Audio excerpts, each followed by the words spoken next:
Farmers today are facing rising costs, volatile markets, and extreme weather.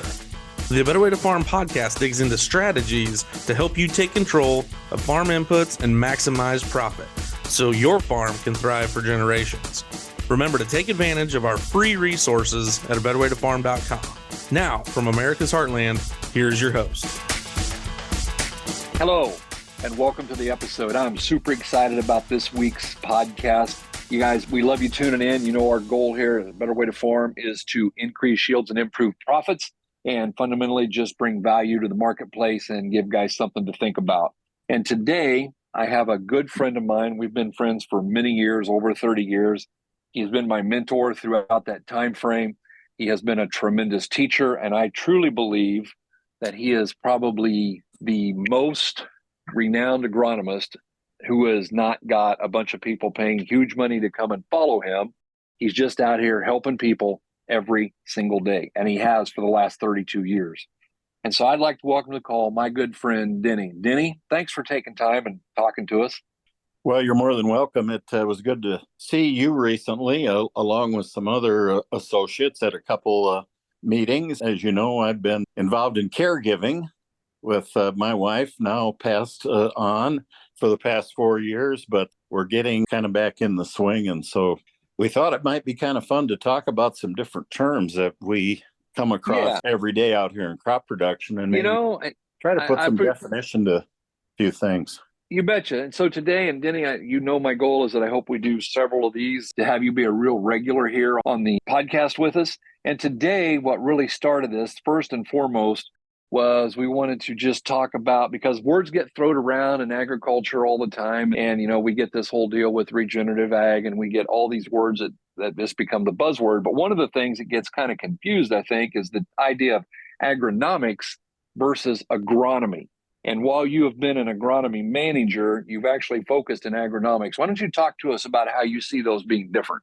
I think what drove us to having this conversation is recently we were in a meeting talking about economics in crop production and how hard people are pushing the pencil right now throughout the country with some lower grain prices and input costs that crept up during, past inflationary cycle that we've been in here in the country. And so it makes it a little difficult for people sometimes to build budgets, lay out plans.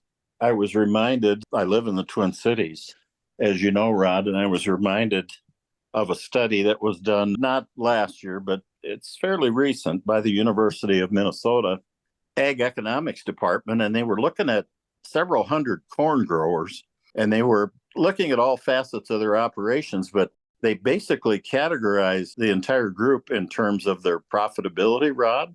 And so they built brackets, the top 20%, the bottom 20%, and the middle 60% in terms of profitability.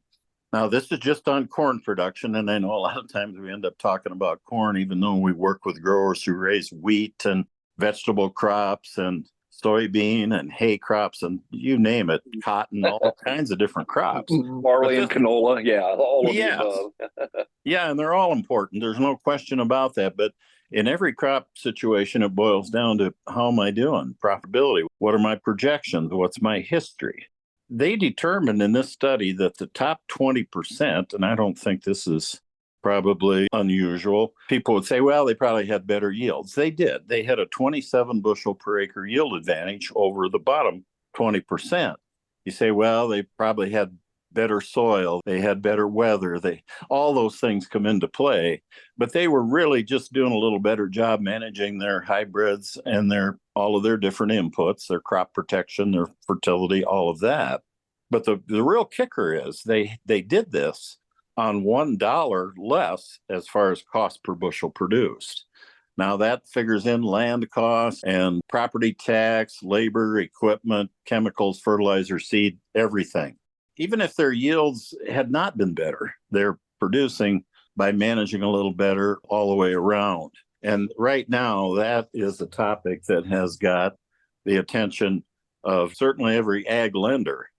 As a result, every grower working with an ag lender under higher interest rates. So we thought we might take the term agronomy today versus agronomics because they're just a little bit different. A lot of people will tell you I'm doing a good job on my agronomics, or the people who manage my agronomy are getting it about right.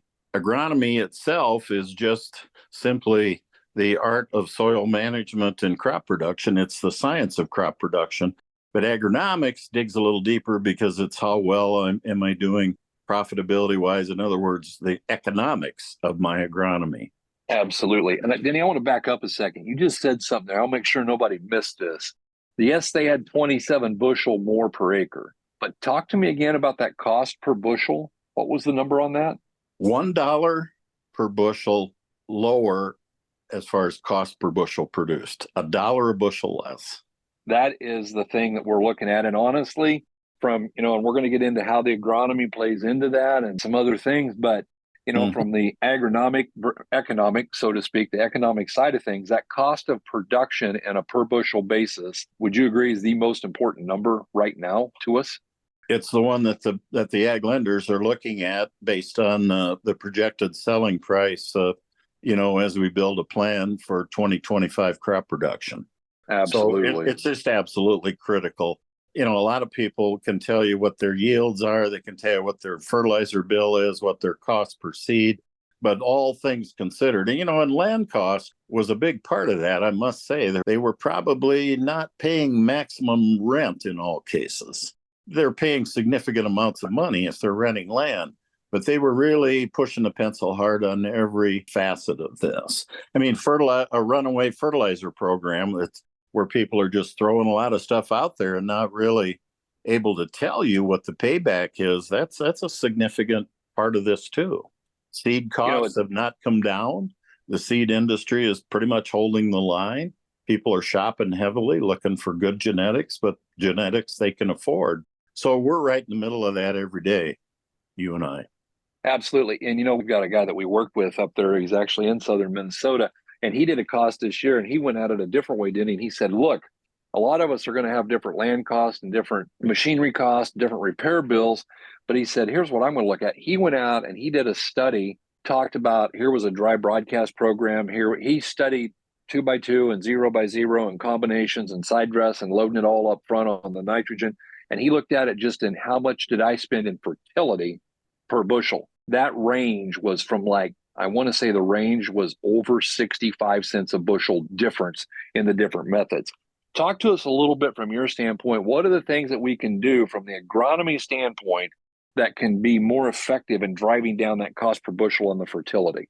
We always talk about back to the basics. If you take a football team, some of the best coaches are always working on fundamentals, mastery of the fundamentals. While we might want to get carried away today because there's so many different things you can chase, all these new products that are out here, different ways of thinking about things, different ways of doing things, staying with number one right now in times like these, the mastery of fundamentals, going back to the basics.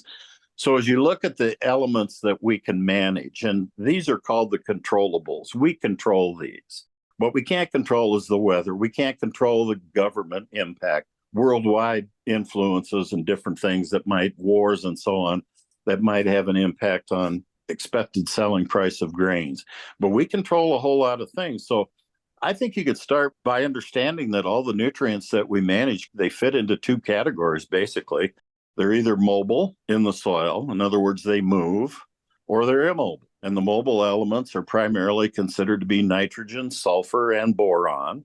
They travel well together. So you might start thinking in terms of your nutrients that way. And then the balance of the nutrients being largely immobile, with phosphorus being the most immobile.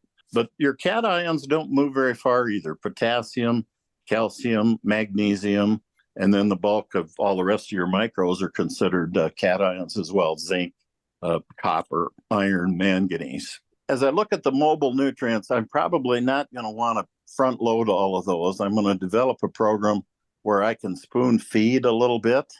In other words, maybe split things up, or take a look at, in the case of nitrogen, how I can maybe stabilize that during real critical loss periods. Not every time I apply it, but certainly if I'm putting on maybe one application that's 60% of my nitrogen, or maybe I ought to have a number of things in place there sulfur with the nitrogen, especially if it's a thiosulfate and I'm using fluid nitrogen like 28 or 32%.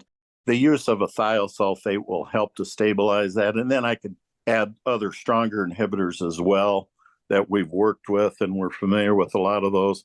Try to really manage that so that every pound I apply ends up being recovered and turned into yield. And then with the immobile, we can always broadcast something. And many people continue to do that. But I know a lot of growers right now who are saying, well, I'm not going to spread much out there this year. I'm going to do a good job analyzing my base fertility with getting a good set of soil tests. Even if I had a set a year ago, maybe I'll take a set again. Low cost to do that. And then figure out how we can increase the efficiency of those. Some of that might be to lean more heavily on banding, maybe going exclusively to banding all the nutrients if it's a fit. Not every operation can make that work. We have to look at available labor, available equipment, what we're able to do.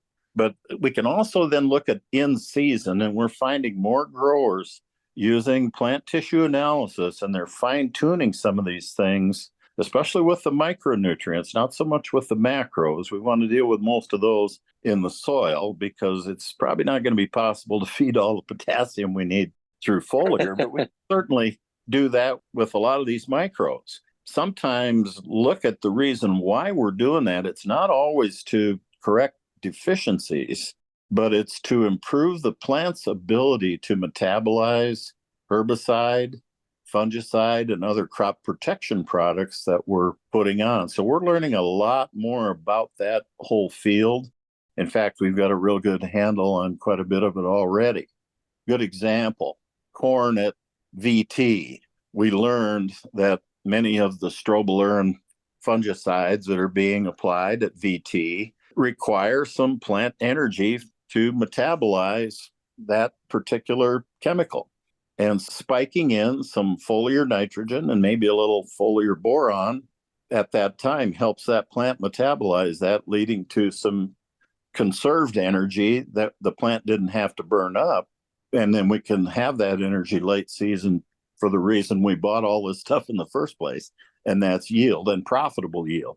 So those are just examples. So I guess that's a good place to start. What am I managing? What can I do to make it work just a little better this year? We don't have to, flip the whole book over or throw the book away and replace it with a brand new one in every case. It's just fine tuning. So as you look at what we do every day, Rod, we're kind of helping people fine tune. We're technicians in that respect. Absolutely. And I can see, Denny, that there can be a whole series of podcasts come out of this. There's so much here to wrap around. And I love the whole idea of the things being super efficient, from the soil testing to the tissue testing. And I want to share this study that I'm looking at. And, sometimes, Denny, you ever get involved in a study and where you learned a lot from what didn't work? Well, I've learned more from yield loss than I ever learned from yield increase. I mean, when you get significant yield loss, you've got to step back and say, what in the world happened here? Did I get clobbered by the weather? And maybe I did. Did I have an unexpected attack from insect or for weed pressure that just got away from us? Or, and they got that wild card coming at us all the time called the weather. Absolutely.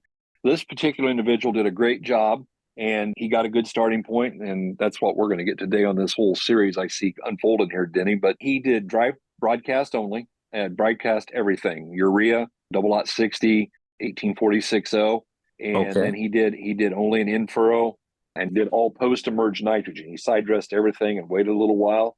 He did some stuff that was only 2x2, but when he went 2x2, he put some nitrogen up front and then came back and hit it again. And then he came back and he did the 2x2 with the in-furrow. And then he came in, and this was where the curveball came and where we learned our lesson. He did a foliar feed with our nitrogen, our 26% nitrogen with boron. He did 3 gallon at a time, and he did it twice. And both times, almost immediately after he did it, it got hot. And you and I both know how that's going to turn out. Number one, I'm not super excited about 3 gallon at a time. I'm more of a 1.5 to 2 gallon kind of guy.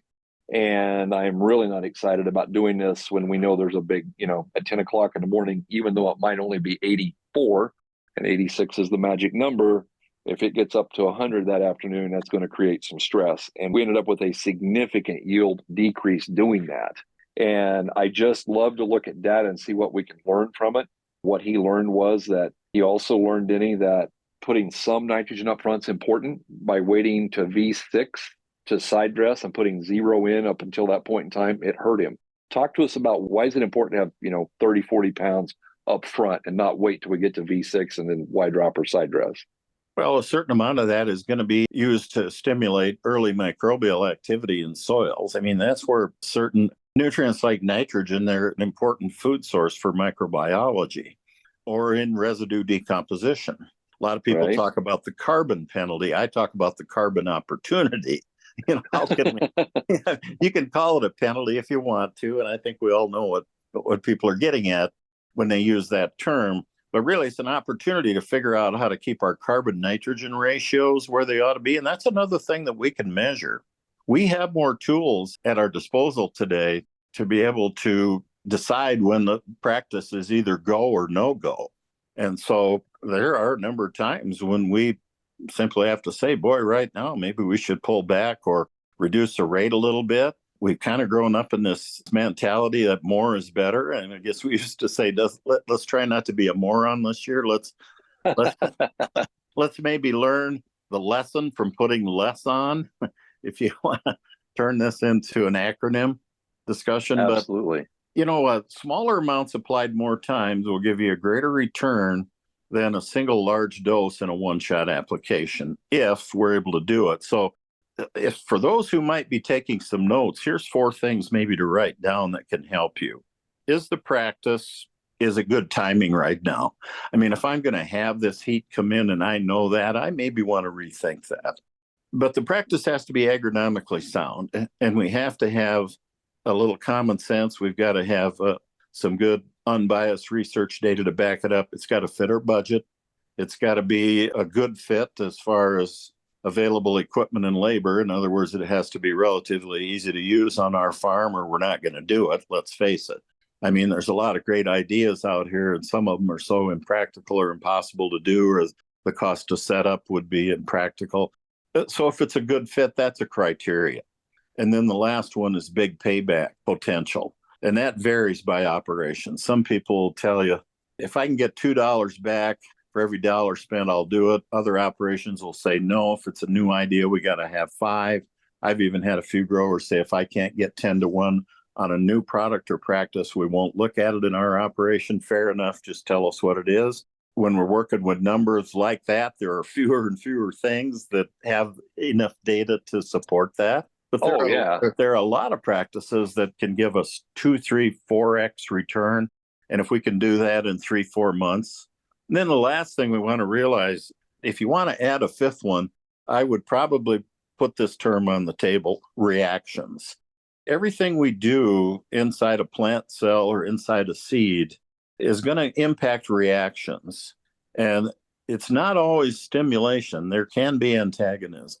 So we've worked many decades putting together ideas that have proven to complement one another instead of produce antagonism. So when you see yield loss like what you just talked about there, we had significant reactions that led to antagonism. And then we had to burn up plant energy in the form of sugar. That's all yield is the production of sugar. It takes 100 pounds of glucose to make a bushel of corn, 300 pounds of glucose to make a bushel of beans, 180 to make a bushel of wheat, and on and on. But these things are, and you could argue those numbers a little bit either side, but those have served us very well. And so absolutely, we want to conserve that energy as we produce it, because then it's available in the end for the reason we did it in the first place. If the plant has to defend itself or fight off something antagonistic based on bad timing or just something that hit us out of the blue, and this happens unexpectedly, things come at us. It's tough enough in the first place, much less face the uncontrollables or the unexpected things. So always remember that every time you push a button, there's going to be a reaction. And we hope that the net effect of that is a stimulatory effect that gives us that return. Yeah, we've got to be real careful, because oftentimes we get bit by what I call the law of unintended consequences. We had a great idea. We thought it was going to do this, but we didn't think about it was going to do that.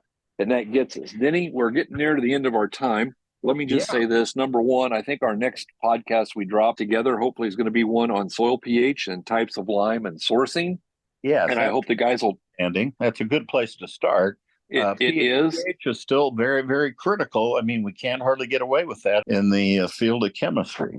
Unfortunately, the laws of chemistry let no one be exempt. That's And true. We like chemistry. You know, we got to kid a little bit. People used to ask me, why do you like chemistry so much? And you'll probably remember my reply as well, because somebody has to. Somebody's got to like it. You better hope your soil advisor at least has a neutral opinion of some of these things, or they're not going to do as good a job for you as they otherwise could. That's right. So we'll do the one on soil and on PhD, and then we're going to come back. And I think we need to get into some of this antagonistic ideas, and more importantly, why we focus so much and how what we do is synergistic. And I think that's correct. kind of because this day, Denny, would you agree? We've seen a lot of products come to the marketplace in the last 36 months, and they're all a standalone, just use this and the angels will sing and manna will fall from heaven. They have no idea if they're synergistic or antagonistic with anything else that the guy is using. And that is a gamble. Would you agree with that statement? It's not an easy task for farmers or for advisors, for that matter, to sort through all of the different things that are out here and try and make a decision whether we should even try something in the first place. But by all means, we would advise against betting the whole farm on the latest, greatest, newest thing on the blocks that's supposed to fix everything. Because while it's easy to embrace a lot of that when you got $5 corn, it becomes a whole different ball game at $3.50, $3.75, $4, let's say. Correct. Talking corn, or $9 beans versus $12 beans, or any other scenario, regardless of what crop that our growers might be working with. Absolutely. So, it's awfully tempting to just think that there's a silver bullet that we can grab onto.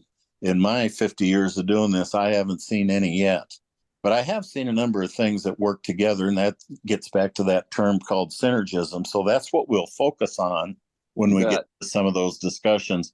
You know, I told you I'm from Minnesota. You already know that. But for those listening in, we got a lot of Norwegians up here. So let me boil synergism down into Norwegian English. 1 + 1 = 2.5. In other words, the net effect is greater than the individual components operating on their own. That's a really good thing to work on, because that's like fine-tuning the engine, and fine-tuning is what we intend to do with our growers throughout the winter months as we prep for next spring. And that's exactly what we're doing. And Denny, on that note, I'm going to end. But let me say this as I close this out. We do the fundamentals of agronomy all through the upper Midwest over the course of the winter. We are super stoked. They're going to start the first week of December. And if individuals would like to reach out to us, I would love to have them do that. We would love to meet them at one of the fundamentals of agronomy events, where they have a pretty good chance of meeting you, because you're going to be at several of those this year. Get some of them, you bet. And the team's going to be there. So guys, here's the deal. If you're interested, reach out and get a hold of Karen. You can send her a text at 641-919-5570. Guys, it's been a pleasure to get to spend a little time with you today. Denny, I want to thank you for your time. And to all of our listeners, we just say thanks, guys, and we hope you really are having a better day.